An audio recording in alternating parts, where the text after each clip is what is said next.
සංසාරේ කවදනම් අපි ආයේ මිනිස්සු වෙලා උපදීද? මිනිස්සෙකුට ප්‍රියශීලී විදිහට කතා කරන්න පුළුවන් වෙන්නේ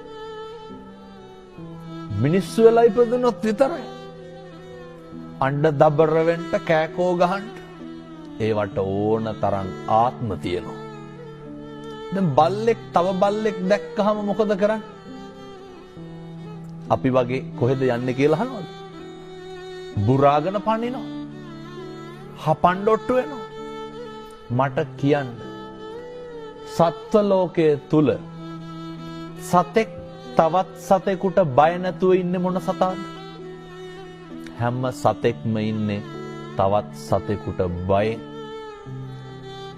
හැම සතෙක්ම ඉන්නේ තවත් සතෙකුගේ ග්‍රහණයට ලක් වෙයි කියලා නේ. පැහැදිලිද මම මේ කියන එක මනුෂ්‍ය ආත්ම භාවයේ තියෙන වටිනාකම? මේක තේරුම් නොගන්න තාක්කල් බනහන එකේ අර්ථයක් නැහැ.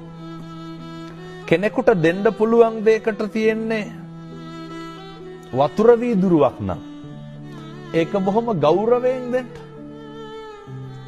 ඒක බොහොම ඕනෑකමින් දෙන්න. මෙහෙම දේශනා කරන්නට හේතුව තමයි පින්නතුනේ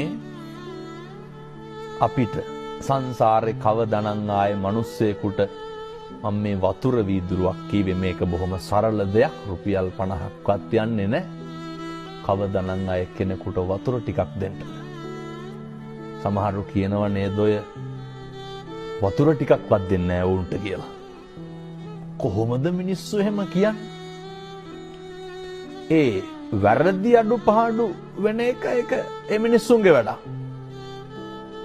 හැබැයි සත්පුරුෂෝ විදිහට හැසිරෙන එක කාගේ වැඩක්ද? ඒක අපේ වැඩක්.